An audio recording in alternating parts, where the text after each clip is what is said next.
ఏంది పరిస్థితి? చేపల పులుసు అంటే నాకు నిజంగా చేపల పులుసు నాకు ఎక్కడ నచ్చదు. ఓన్లీ మా మమ్మీ చేపల పులుసే నాకు ఇష్టం.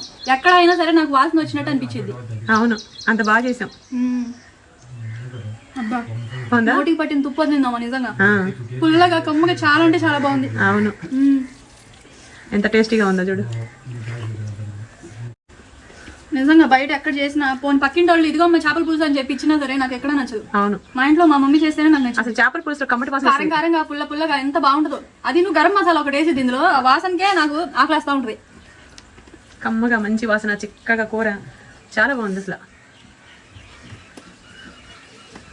6-7 పీసులు వేసుకుంది, 4 పీసులు ఫిష్ వేసుకుంది. ఇక లాగిచ్చేది మా సోద్ది. మా చిన్నదానికి ముళ్ళు తీసుకోవడం కూడా తెలుసు అన్నసి. దానికమ్మా అదొక వేస్ట్ కంటెంట్. అత్యాస వచ్చిందని చెప్పి తిందు. అవి ఎక్కడ తీసుకోవాల్సి వచ్చింది బడ్డీ అనమాట అని చెప్పి ఏదో నచ్చ తీసి పెట్టమంటామా. అదేమంటే ఇదిగోండి, ఇది ఫిష్ మసాలా పౌడరు, మీకు పసుపు పొడి హోమ్ మేడ్గా చేసింది, అలాగే కరివేపాకు కారం, అలాగే అల్లం వెల్లిపాయ paste, dry fruit masala paste, అమ్మ కూర కారం, ఇవన్నీ ఈ కూరలో వేసి చేశానండి. ఫిష్ మసాలా పౌడర్ ఇవన్నీ వేయటం వల్ల కూర మంచి టేస్ట్, కప్పుల వాసన, అద్భుతంగా ఉంది కూర అండి. ఎంత అద్భుతంగా ఉందంటే అసలు తింటున్నప్పుడు నాకు నిజంగా ఏం మాట్లాడాలో అర్థం కాలేదు సిరి. ఆ బాస్మతి రైస్ కాంబినేషన్ పెరపెరలాడతా చాలా బాగుంది. బాగుందమ్మా, అసలు ఎంత బాగుందో. చేపలు కూడా ఫ్రెష్ అవ్వడం వల్ల ఫిష్ పచ్చడి పెట్టడానికి తీసుకొచ్చి మేము ఇంట్లో చేపలు వండుకొని తిన్నాం. 15 కేజీలు తెప్పించాను సిరి. దగ్గర 2 కేజీలు మనం వండుకొని తిన్నాం.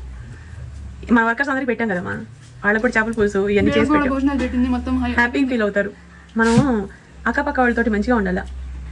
పాప మనం వండే వంటలన్నా, మనం ఇక్కడ కారపొడి చేస్తున్నా వాసన మంచి వాసన అంటారు. మరి పెడితే కదా హ్యాపీ ఫీల్ అయ్యేది.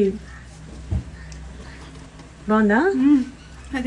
బుక్ చేసుకోండి ఫ్రెండ్స్, మా దగ్గర ఇంకా 57 ప్రోడక్ట్ల వరకు ఉన్నాయి. వీడియో కింద చూసుకొని బుక్ చేసుకోండి.